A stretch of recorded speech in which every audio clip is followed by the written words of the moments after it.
Hello, everyone. This is your host, C.O.B.R.A number one, R.G. Reed, and you are listening to the Barbershop here on COBRAsinaction.org and the Black Talk Radio Network, exposing racism, white supremacy for exactly what it is so that you and your loved ones can navigate this nasty, stinking, wretched, disgusting system.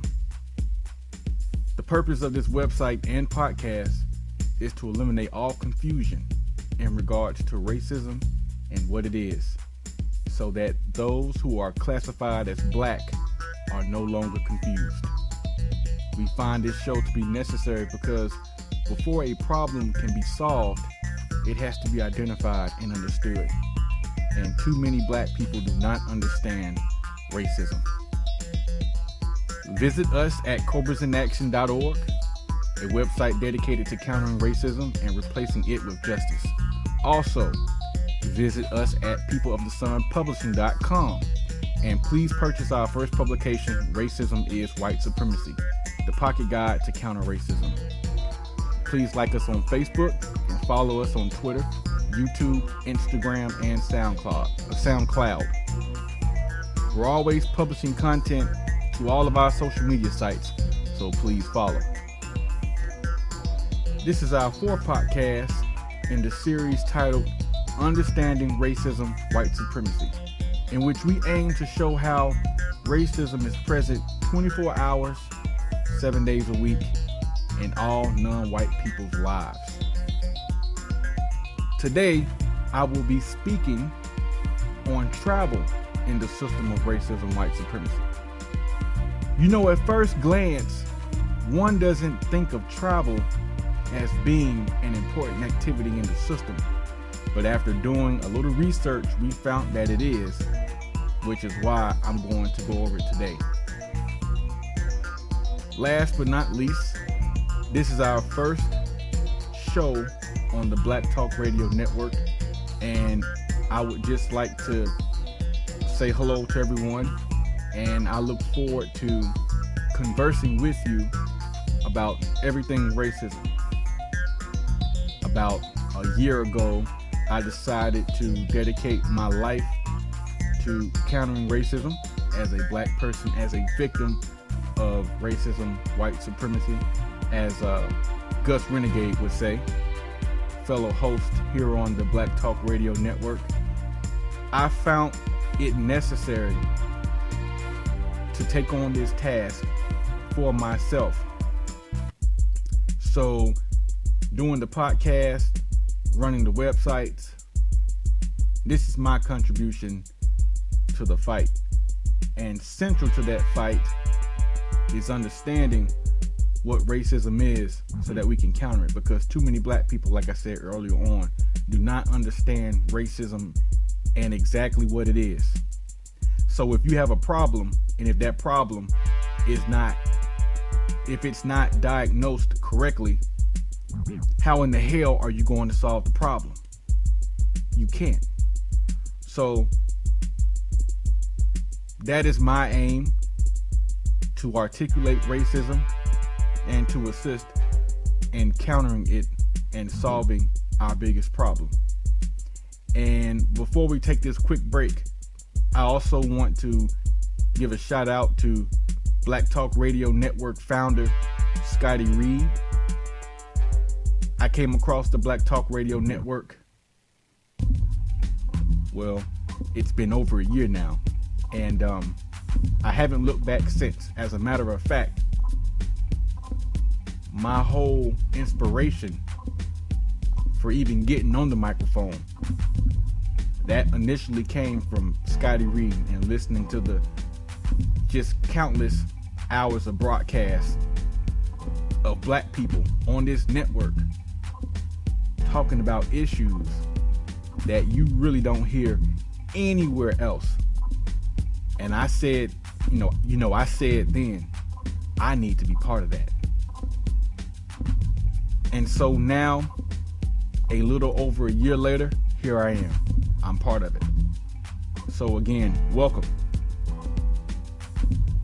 Welcome to C.O.B.R.A Radio, and like I said, I look forward to talking with you, conversing with you about racism and ways we can solve this problem. Okay, we are going to take a quick station break, and when we come back, we're going to get right into it. C.O.B.R.A Radio, yeah. You're listening to The Barbershop here on the Black Talk Radio Network and COBRAsinaction.org.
This is Scotty, the station manager for Black Talk Radio Network.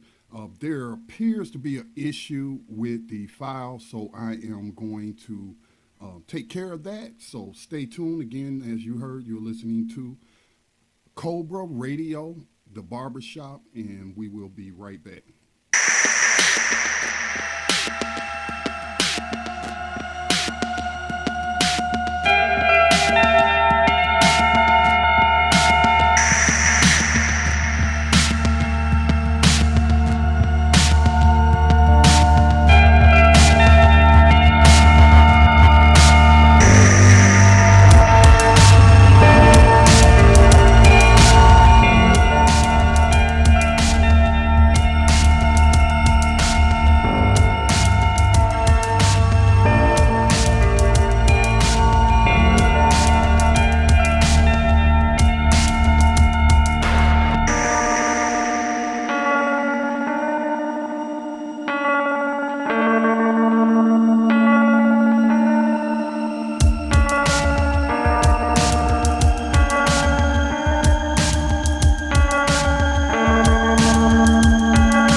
Why I'm going to go over it today. Last but not least, this is our first show on the Black Talk Radio Network, and I would just like to say hello to everyone, and I look forward to conversing with you about everything racism. About a year ago, I decided to dedicate my life to countering racism as a black person, as a victim of racism, white supremacy, as Gus Renegade would say, fellow host here on the Black Talk Radio Network. I found it necessary to take on this task for myself. So doing the podcast, running the websites, this is my contribution to the fight. And central to that fight is understanding what racism is so that we can counter it, because too many black people, like I said earlier on, do not understand racism and exactly what it is. So if you have a problem, and if that problem is not, if it's not diagnosed correctly, how in the hell are you going to solve the problem? You can't. So That is my aim, to articulate racism and to assist in countering it and solving our biggest problem. And before we take this quick break, I also want to give a shout out to Black Talk Radio Network founder Scotty Reed. I came across the Black Talk Radio Network, well, it's been over a year now, and I haven't looked back since. As a matter of fact,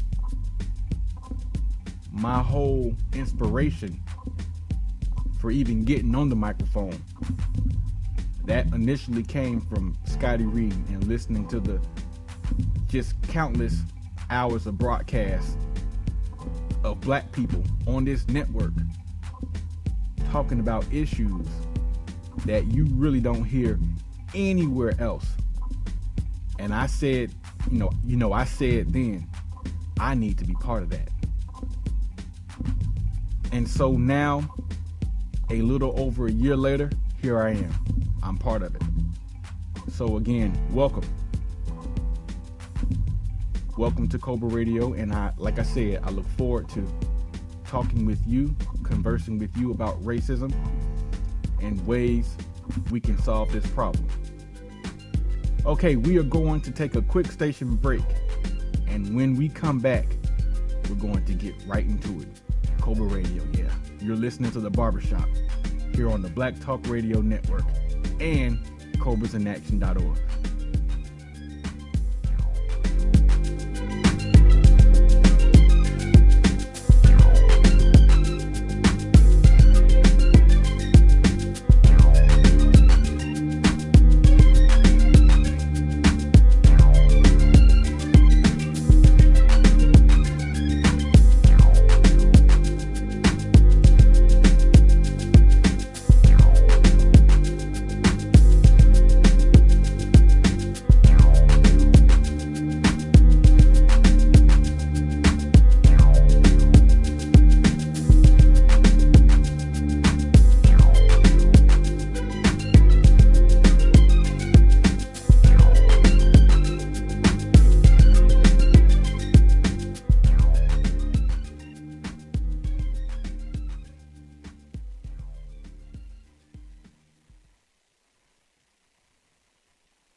More than niggas. They debate about whether to kill it. When animals mean more than children, you should know how they feeling. These crackers are really, really silly. Their attitudes towards niggas are shitty. Gorillas mean more than niggas.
over blacks like this, probably because they want to have sex with it.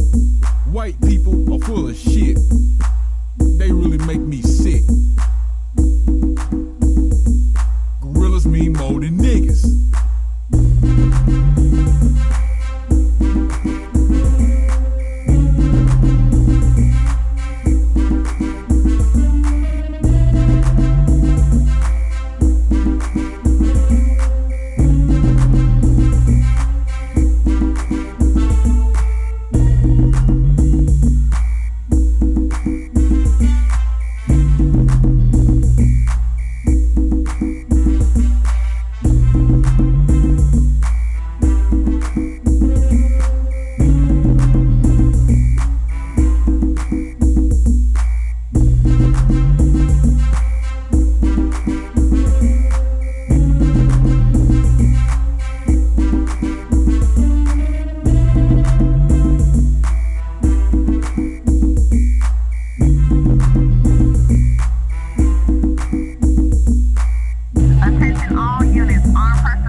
Welcome back to the show. I am your host, C.O.B.R.A number 1, and you are listening to the Barbershop here on COBRAsInAction.org and the Black Talk Radio Network.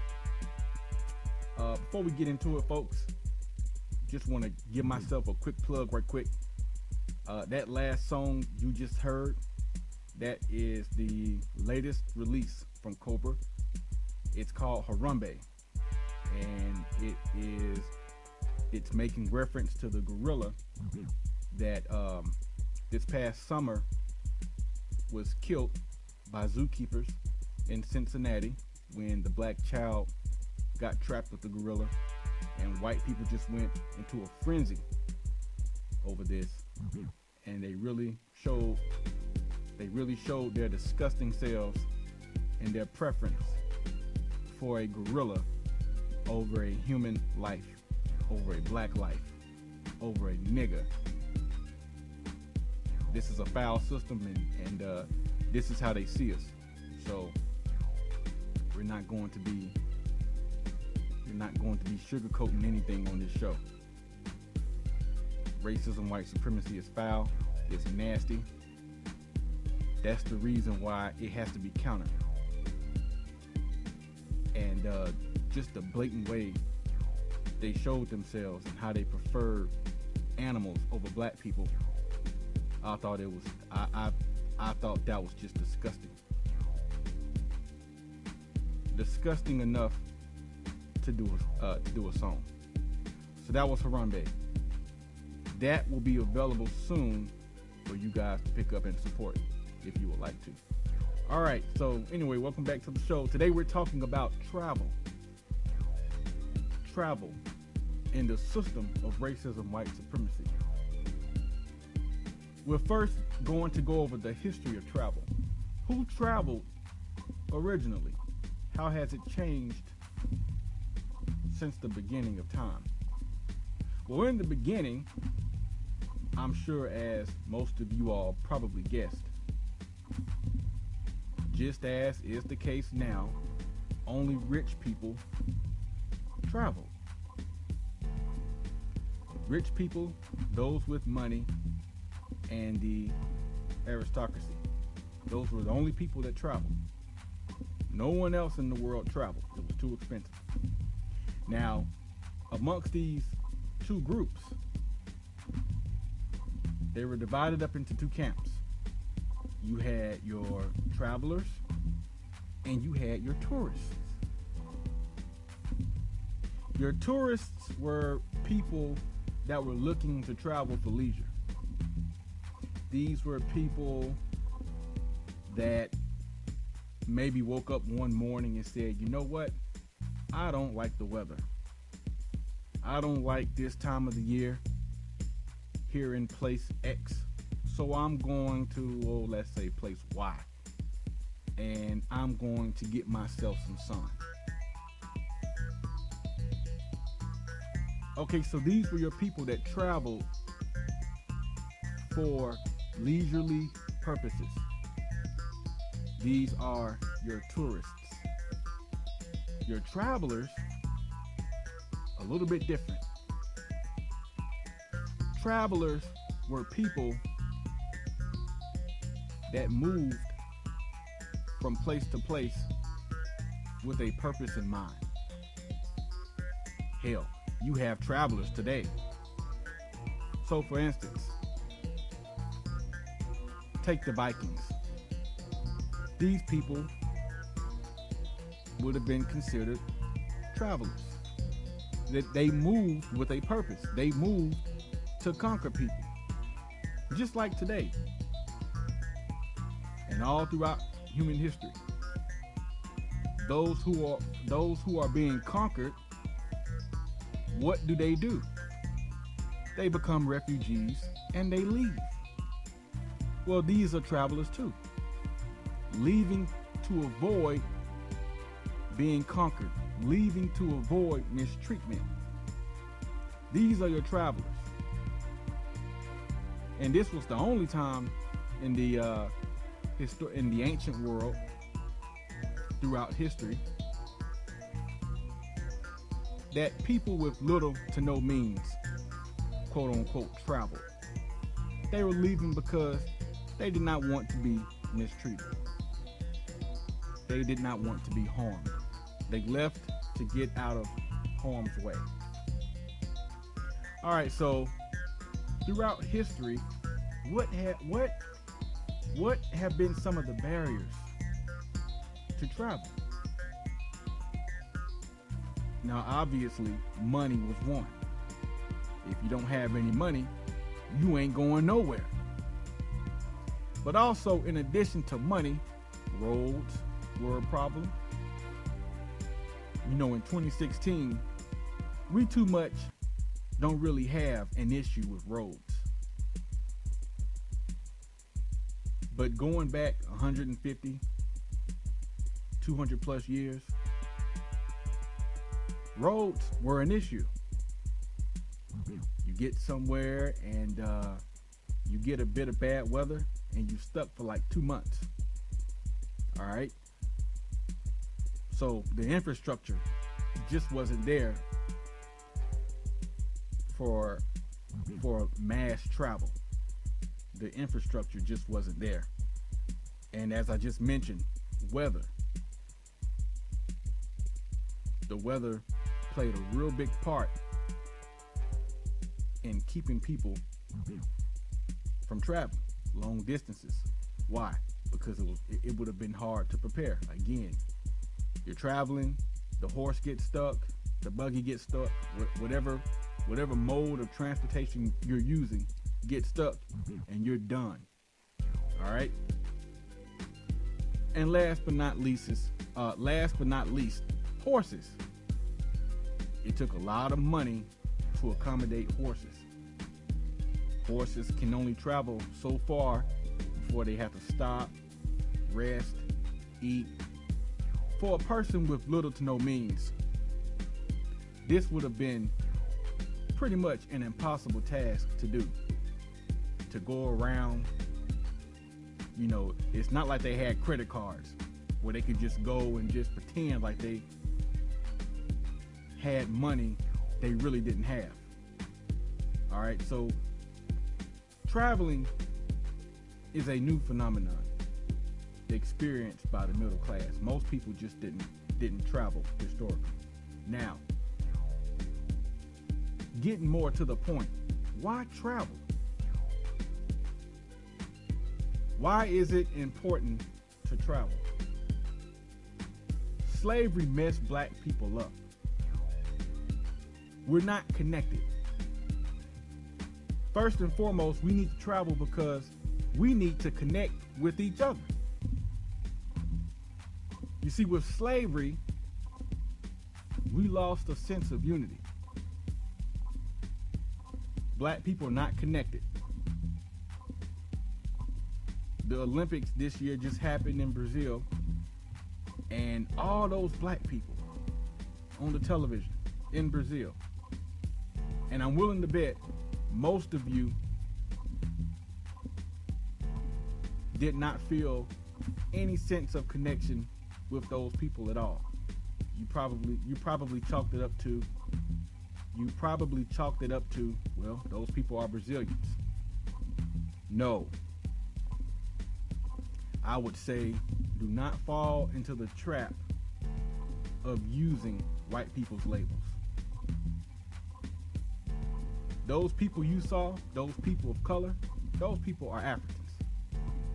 Those people, you are an African. You come from the same place. Now see, we don't have a sense of unity.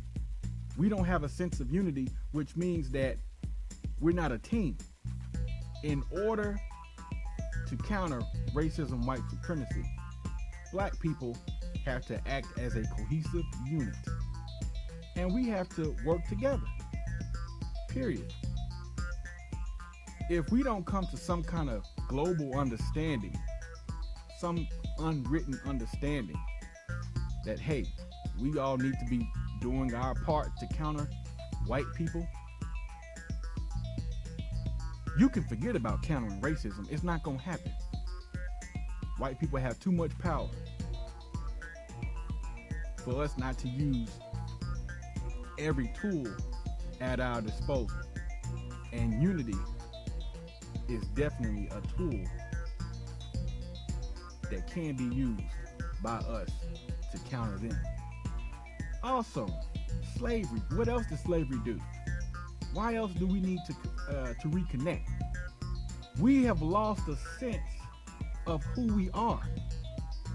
You see, when you split people up, yeah, you know, not only are you splitting up families, mothers from daughters, sons from fathers, but what type of long impact does that have on a people?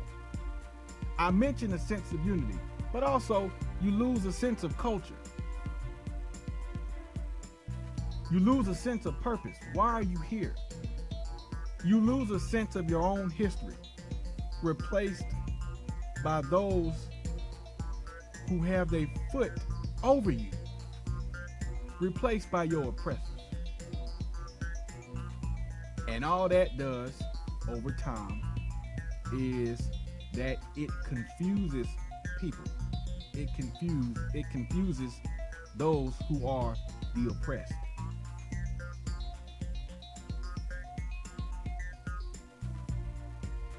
Now, if you look at the population of black people, there are significantly more black people on the planet Earth, people who are classified as black, than white people.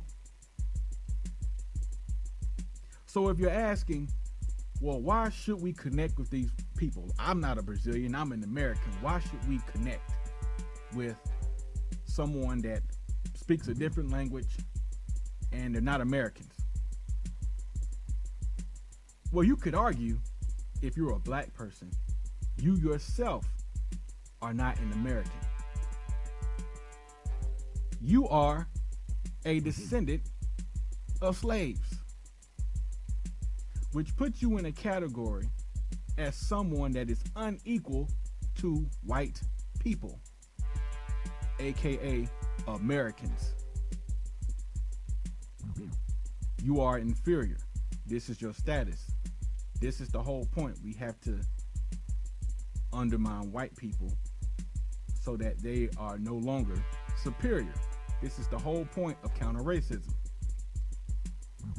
To do that, like I said a minute ago, we have to use the tools at our disposal.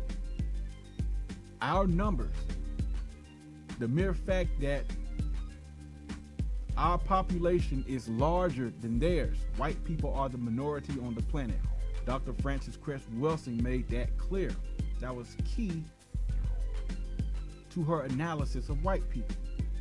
Continuing on with that idea, they are the minority on the planet. What would happen if black people really came together as a team and said, hey, you know what? It's time to quit playing around.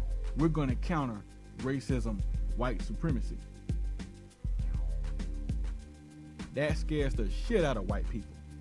I say it again. That scares the shit out of white people. Why is that? I'll get to that in a second. White people do not want black people working against them. That's their biggest nightmare. I promise you. But we can use our population as leverage against them. All right, but we can't utilize our numbers if we're not connected. This is why travel is so important. Not traveling to be tourists. Remember the difference. Traveling for a purpose. We have a purpose in mind. And that purpose is to really connect so that we can all join hands in unity and counter this stinking, nasty, disgusting, wretched system that is racism, white supremacy. Another reason why we should connect. No one is going to solve this problem but us. We've been waiting 500 plus years. And miraculously, no one can solve the problem. It's so tough to these good white Christians. They don't understand, but they're so God-fearing. You see, they can go to the moon and they can figure out how to travel at the speed of light, and they're so moral and they're so God-fearing. Good little Christians, good little wasps. But they just haven't figured out how to quit mistreating black people. Oh man. Oh, but they try so hard. They get an A for effort. Isn't that nice? Let me tell you something. A for effort in 2016 is not good enough. That is not going to cut it. I don't know about you, but I think there's enough evidence there. We have a 500-year track record. The evidence shows white people are not really concerned with equality for black people. White people are not going to end their mistreatment of black people because they benefit from it. All of them. Yes, all white people are racist. Period. Ask yourself, what is white? That is another subject. But getting back to the point, we're the most victimized, black people. So it's our responsibility to end the victimization. Period. So either we're going to do this or we're going to continue getting our asses handed to us. What is it you want to do? You make the call. Now, personally, I have already decided I do not want to keep getting my ass whooped. White people have been routing us for 500 plus years. It's time now to reverse that and to end it. All right? So we're going to take a quick break, and when we come back, we're going to finish up on this topic and explain to you how racism rears its ugly head even in such a seemingly harmless human activity such as travel. Be right back. You're listening to C.O.B.R.A Radio. You're listening to the Barbershop here on COBRAsInAction.org and the Black Talk Radio Network. Be right back.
It is a local, national, global system, behavioral system of thought, speech, action, and emotional response, consciously and or subconsciously determined, practiced by people who classify themselves as white. In all areas of people activity, economics, education, entertainment, labor, law, politics, religion, sex, and war, for the ultimate purpose of maintaining white genetic survival and preventing white genetic annihilation on planet Earth, a planet upon which the overwhelming majority of people are classified as non-white by the minority of people who classify themselves as white. And the people who are classified as non-white are genetically dominant in terms of skin coloration compared to the genetic recessive white-skinned people.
All right. Welcome back to the show. I am your host, C.O.B.R.A number 1, R.G. Reed, and you are listening to the Barbershop here on COBRAsinaction.org and the Black Talk Radio Network. We're talking about travel, and I'm going to connect this thing to racism, white supremacy, the system of racism, white supremacy, in a second. So let's get right into the topic of who travels, because I think this best shows the connection with racism, white supremacy. Who travels? Who has the ability to go around the world and do as they please? White people. And why is it they're traveling? For the same reasons they've been traveling for the past 400, 500 plus years. They travel to dominate, and they travel for leisure. Make no mistake about it, folks. White people have been traveling for a long time, dominating people. Hell, that's how you have a global system of racism, white supremacy. It's not like white people sat on their couches in Europe with a remote control in their hand and they pressed some button that said racism, white supremacy, and just plagued the whole world with racism, white supremacy. No, they got their asses up out of the caves and hills of Europe, and they went around the globe terrorizing everybody. The record speaks for itself. Millions of Native Americans slaughtered. Millions of African people slaughtered, enslaved. Colonialism. Slavery. 2 world wars, the Cold War. 50 plus million people. In the 20th century alone, 50 plus million people, and that's being generous, perished because of white people. This is domination. All right? And like I said, you don't get slavery, you don't get colonialism without these people traveling. They were travelers. People moving with a purpose, and that purpose was to dominate. Now, white people also travel for leisure. They travel to have a good time, many times at your expense. Keep that in mind. Now, how is it that these crackers are able to travel? Why is it they're able to travel? Well, like anything else, it takes money to travel. Now, who has all the money? In one of the articles that we wrote on the site a while ago, we mentioned 64% of the world's GDP, 64% is attributed to white people. Out of all the different kinds of peoples in the world, the minority group of people on the planet controls most of the wealth. So, with controlling most of the wealth, this means that these people can provide a lot of jobs for themselves. This is racism, white supremacy. They have the money, they have the resources to travel. And guess what? You don't. Because they have the resources, because they control everything, they dictate who gets time off and who doesn't. Now, how many times have you run across a situation where a black person needs some time off? Not even for any kind of leisurely purposes, They need time off because someone is sick. Someone in their family is dying. Someone's having a baby. Whatever, something that's dire, something that's important, an important life event. And you hear him, oh man, I can't take off, man. Yeah, this man got me messed up, man. I can't take off. That's black people. I got this job, man. I can't lose this job, man. Nah. I got to go to work because I ain't trying to get fired today. That's black people. White people, they take off when they want to. Why? Because they have the resources and the authority to do so. That's why. Now, when they're traveling, what is it they're doing? Well, I can tell you, a lot of drinking. And for some of you younger listeners out there, if you have not had experience with white people, listen to me and listen to me carefully. Do not be around white people when they're drinking. It will not end good. These people cannot contain themselves when they're drinking. See, white people are refined, meaning they're hiding from you. Okay? They are hiding from you. They are pretending to be something they are not. This is refinement in order to confuse and control you. So, white people are usually on their best behavior. They control by confusing. So they have you think they have the best ideas. They have you think that they are so moral, that they're so God-fearing, that they are just as perfect as peach pie. But when you get them around alcohol, that's when the horns start to come out. And that's when the devil that's inside of them begins to show himself. So to you young people that may not have entered the workforce yet, be very careful about, because they're going to ask you, oh yeah, come on out to this gathering, come on out to this happy hour. You tell them, I got some chores I got to do. I got to be somewhere. I got to help my friend move. Come up with some type of an excuse. Do not hang out with these people. It will not end well. I'm talking from personal experience. They're terrorists.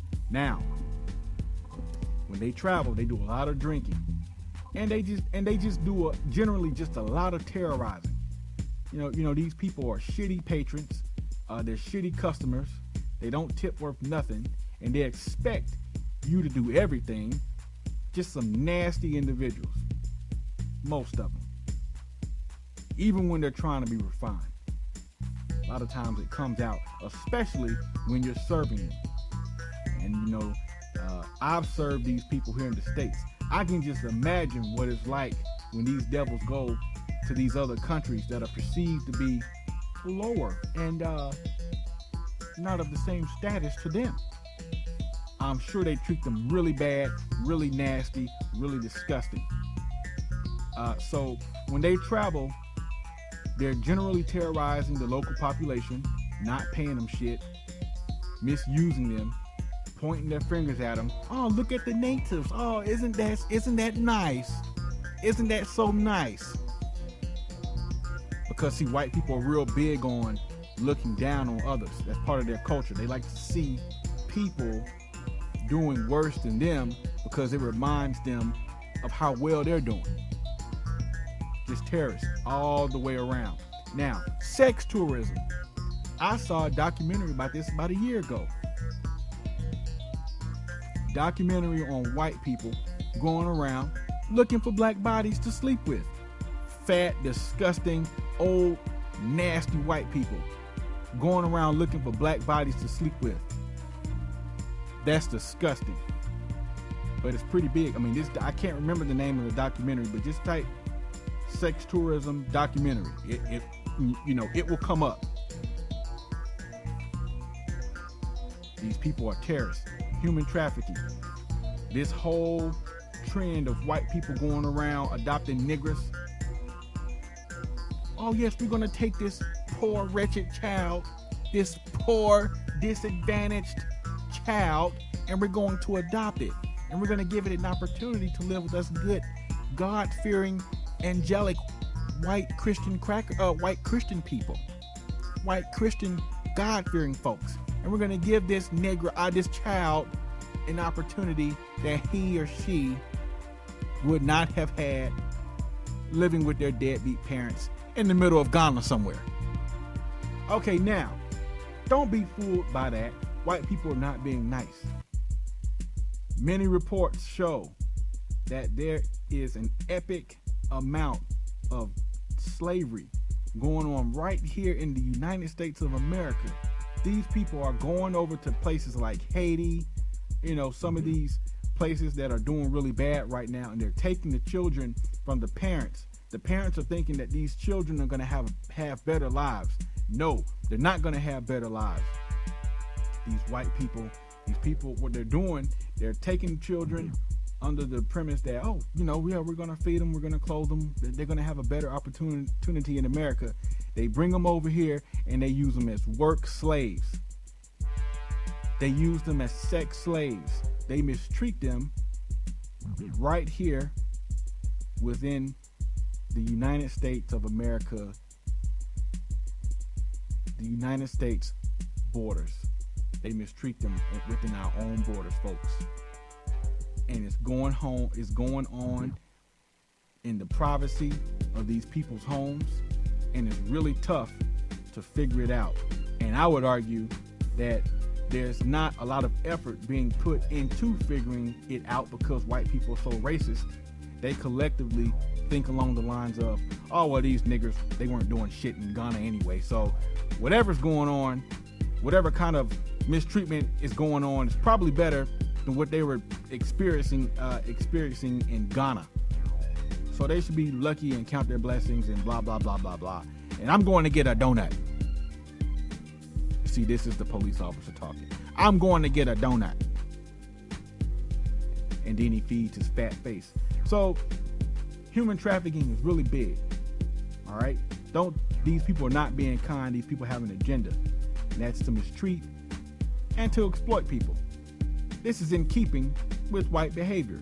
Follow the pattern, folks. And last but not least, what else are they doing when they travel? Arms dealing. Turn on the news.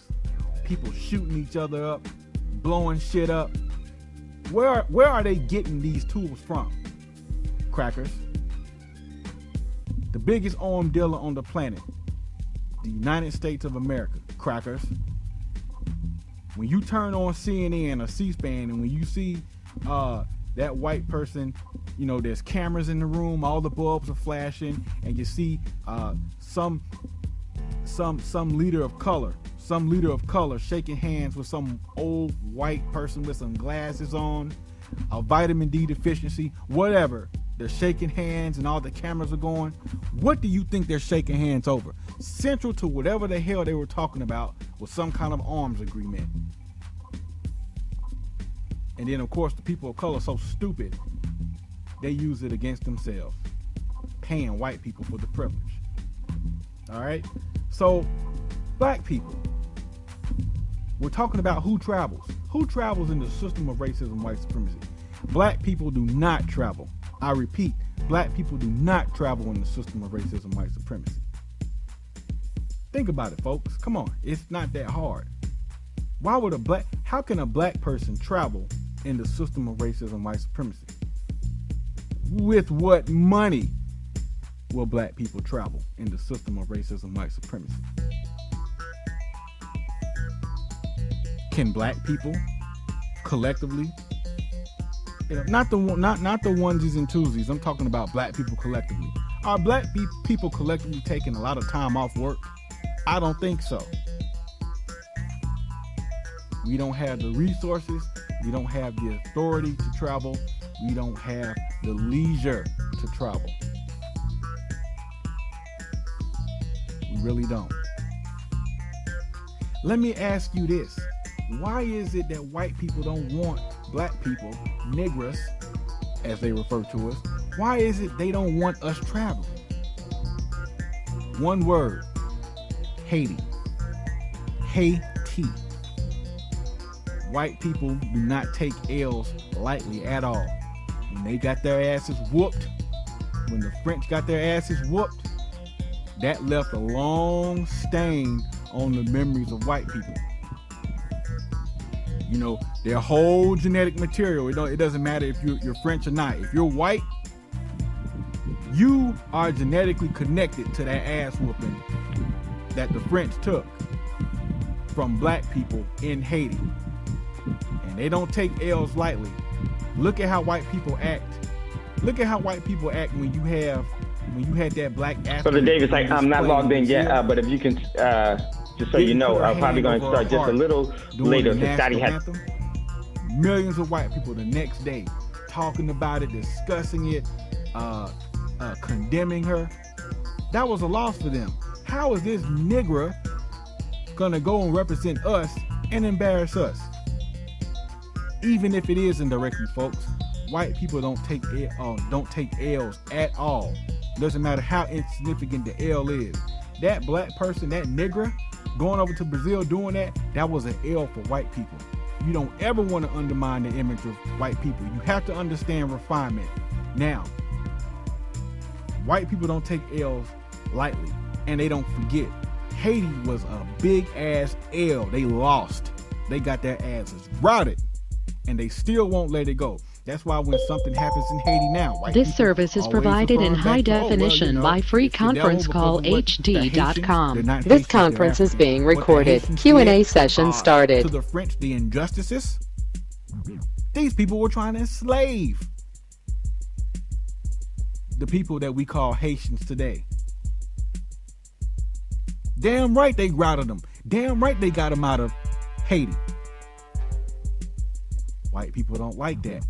And see, white people, excuse me, what scares white people the most is hundreds of millions of niggers uniting and working as a team. They don't want you traveling.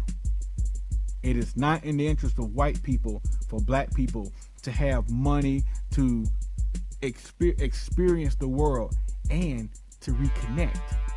Keep that in mind, folks. They don't take L's lightly, and they don't forget. Before we get out of here, I want to go very quickly over places to travel, because it's important. When I say travel, this does not mean going to England, going to France. No. You're traveling with a purpose. You're a traveler, not a tourist. You're going to put in work. You are going to counter racism. I suggest places like Ghana, Brazil, Haiti. Why go to Ghana? In Ghana, you have the Elmina Slave Castle, the St. George Castle. You have, I think it's like over 1,500 miles of coastline in Ghana with castles where they stored us, where your ancestors were put before they were sent off, some to die, some to come to the new world. All right? It's very important to go to these places and reconnect with your ancestors. Very important experience. And also go to Ghana. They have the right of abode program. Basically what that is, they're saying if you're African American, you can come live here without any hassle. Now, this was from an article in 2015. There may have been some changes to the program, but they are trying to connect back with us, and we need to be doing the same. It's called the Right of Abode Program, ABODE program. Why go to Brazil? Biggest population of black people in the Western Hemisphere. That's crazy.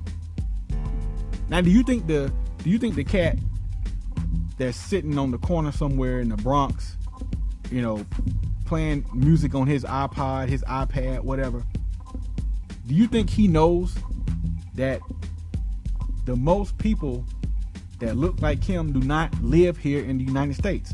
He doesn't even know that. Most of us do not know that because most of us don't know anything about anything.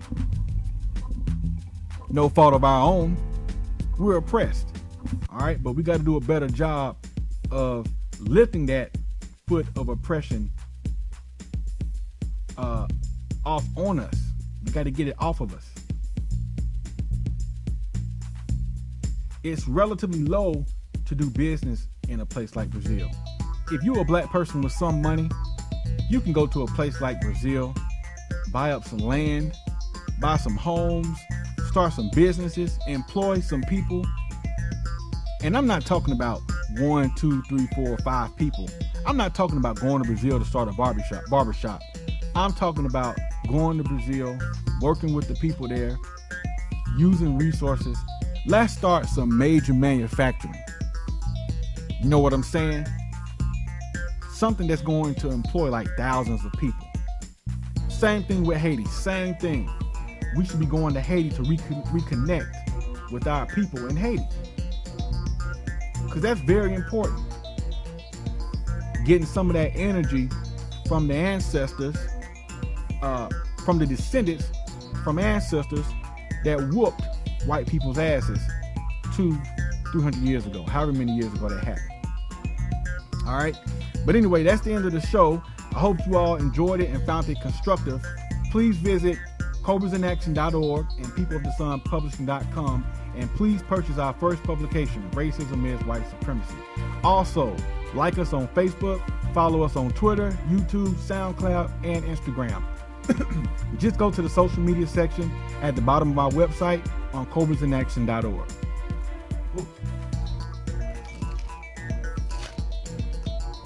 Sorry about that. Last but not least, folks, please donate. This is a very time-intensive, financial-intensive endeavor.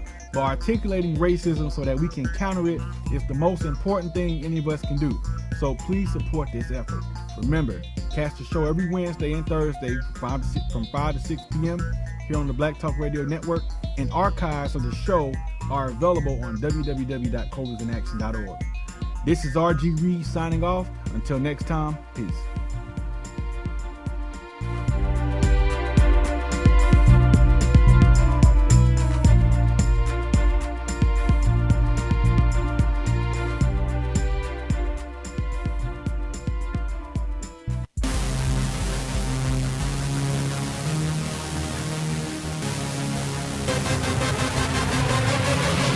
Yeah.